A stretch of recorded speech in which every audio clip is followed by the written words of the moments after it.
வணக்கம் நண்பர்களே. இந்த பதிவு மிகவும் ஒரு சோகமான பதிவு. வைத்திலிங்கம் புவனேஸ்வரன் என்ற பாரிஸில் வாழ்ந்த இளைஞர் ஒருவர் போலீசாரால் சுட்டுப் படுகொலை செய்யப்பட்டிருக்கின்றார். இது தொடர்பான தகவல்களை அவர்களுடைய சம்பந்தப்பட்ட இளைஞருடைய நண்பர்கள் உறவினர்கள் கூடாக தொடர்பு கொண்டு பெற்றுக்கொண்டு இங்கு பதிவு செய்கின்றார். குறித்த இளைஞர் மனநிலை பாதிக்கப்பட்ட நிலையில் இருந்திருக்கிறார். இவர் முல்லைத்தீவு மாவட்டம் மல்லாவியை சேர்ந்தவர்.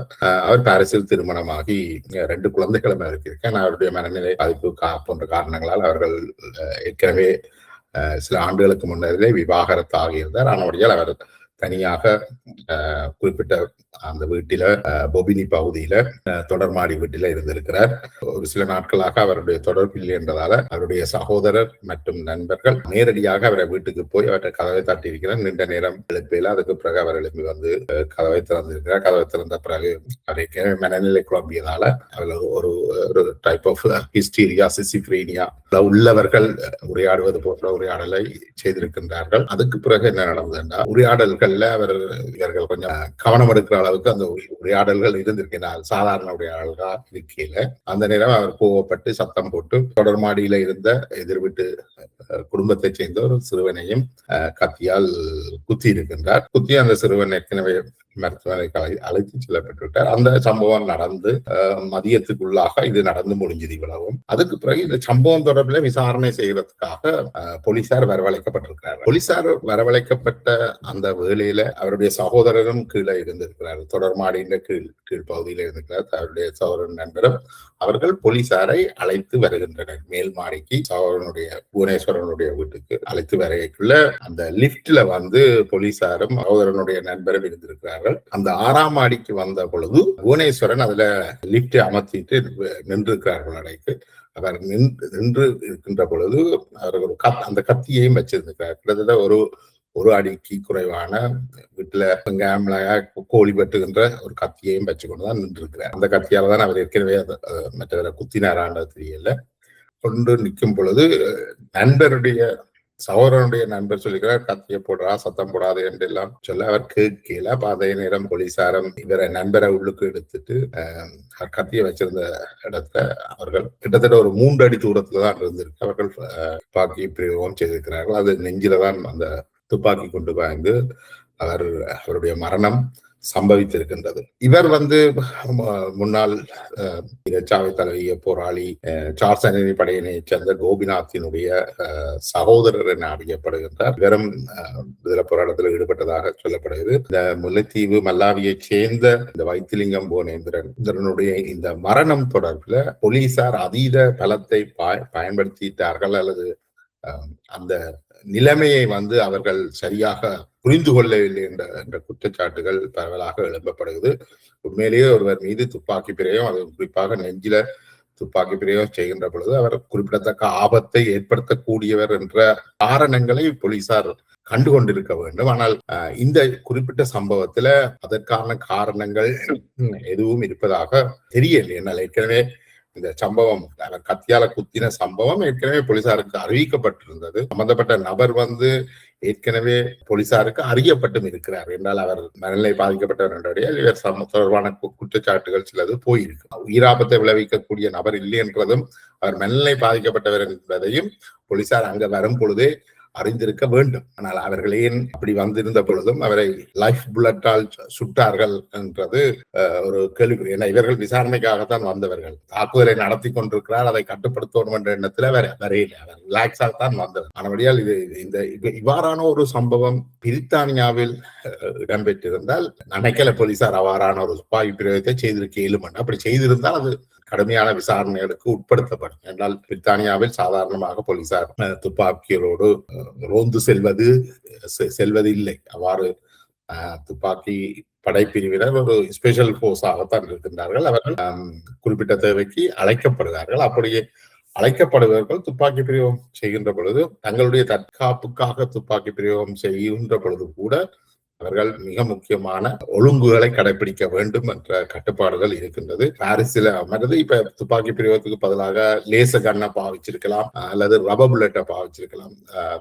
வேற இதுகள் இருந்திருக்கு. என்றால் இவர் ஒரு தீவிரவாதியோ பயங்கரவாதியோ அல்ல என்றது கூட போலீசாருக்கு ஏற்கனவே தெரிஞ்சிருக்கணும். சரி, அப்படி தெரியாது என்றாலும் பயன்படுத்திய கத்தி போன்ற விஷயங்களை வச்சுக்கொண்டு அதுகளை அவர்கள் மதிப்பீடு செய்திருக்கலாம்னு நினைக்கிறேன். ஆனால் இது இந்த விவகாரம் தொடர்பில் தமிழ் தரப்பில இருந்து கடுமையான எதிர்ப்புகள் காட்டப்பட வேண்டும். அந்த எதிர்ப்பு தமிழ் தரப்பில மட்டும் இல்லாமல் சிவில் ரைட்ஸ் ஆர்கனைசேஷன்களுக்கு கூடாக வெறுமனே நாங்கள் தமிழ் தேசியம் கதைச்சு கொடி பிடிக்கிற மாதிரி இல்லாமல் ஏனைய சிவில் அமைப்புகளோடையும் இணைந்து இவ்வாறான போராட்டங்களை நடத்த வேண்டும். பிரித்தானியாவில் 2-3 கலவரங்கள் பெரும் இனக்கலவரங்களாக வெடித்திருந்தது. குற்றச்செயல்களில் ஈடுபட்டவர்களையே போலீசார் துப்பாக்கி பிரயோகம் செய்த பொழுது அதுக்கு எதிரான போராட்டங்கள் வேகமாக பரவி நாட்டையே லண்டன் நகரையை ஸ்தம்பிக்கின்ற அளவுக்கு சென்றிருந்தது நீங்கள் அறிந்திருப்பீர்கள். ஆனால் இது ஒரு மனநிலை பாதிக்கப்பட்டவர். ஆனா இவ்வாறான சம்பவங்களை போலீசாருக்கு அதிகாரங்களை வழங்குறது இந்த பயங்கரவாதத்தை தடுக்கிறோம் என்ற பெயரில் போலீசாருக்கு அதிகாரங்களை வழங்குறது மிக ஆபத்தானது. இது ஒரு மனநிலை பாதிக்கப்பட்ட ஒருவர்.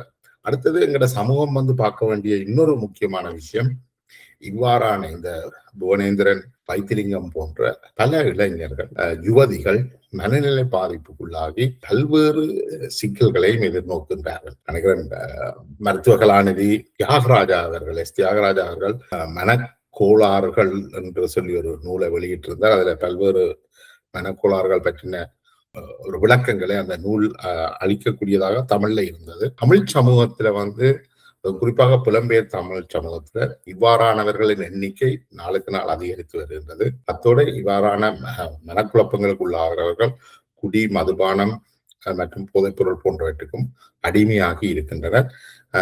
இது தொடர்பில் தமிழ் சமூகம் பெரிதாக கவனம் செலுத்த இல்லை என்று நான் நினைக்கிறேன்.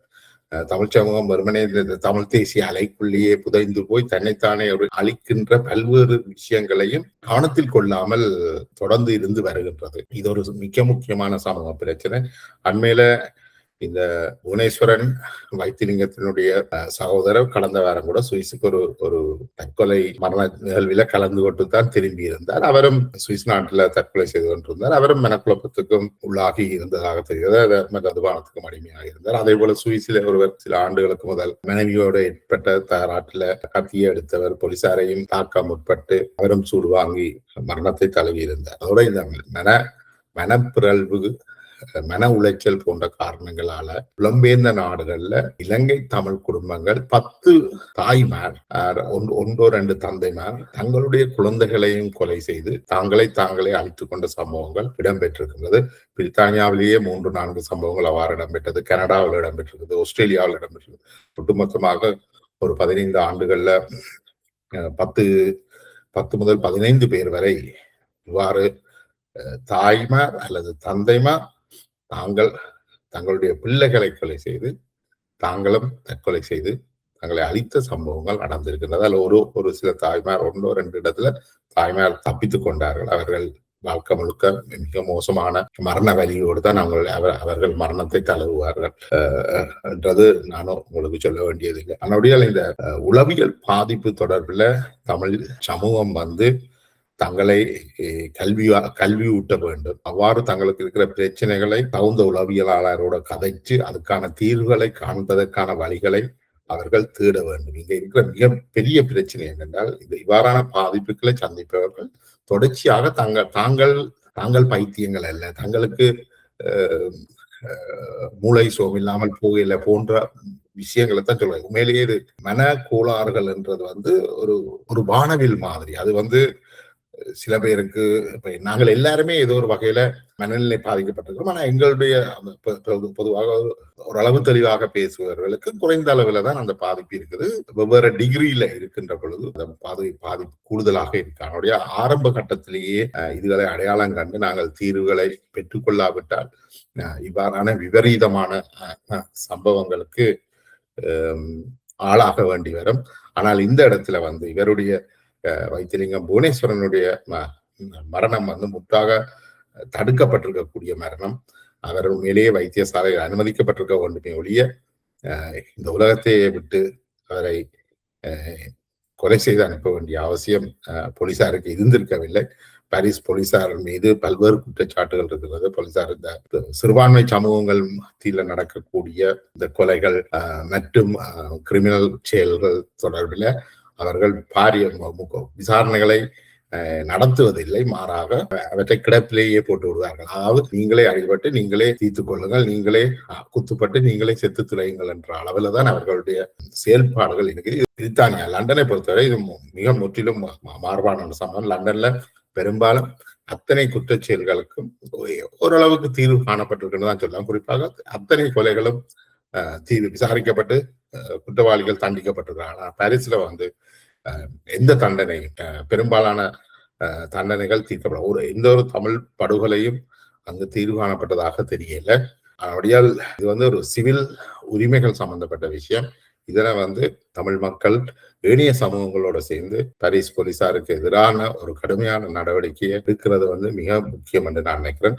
அடுத்ததாக இதுல இவ்வாறான இந்த மன அழுத்தங்கள், மன உளைச்சல் போன்ற விஷயங்களை தமிழ் மக்கள் தங்களை இன்ஃபார்ம் பண்ணிக்கொள்ளணும். அதாவது பல்வேறு விஷயங்களையும் கற்றுக்கொள்ளணும். இவ்வாறான பிரச்சனைகள் இருக்கின்ற பட்சத்துல அதற்கான தீர்வுகளை நோக்கி அவர்கள் போகணும். இதற்றை மறைச்சு எங்களுக்கு இல்லை என்று சொல்லி பாதாடுறதுல எந்த ஒரு அர்த்தமும் இல்லை. அது விபரீதமான முடிவுகளுக்கு போகும். அது எங்களை சுற்றி இருக்கின்ற அன்புள்ளங்களை மேலும் சிக்கலுக்குள்ளாகும் என்று சொல்லி இந்த காணொலியை நிறைவு செய்கிறேன். வணக்கம்.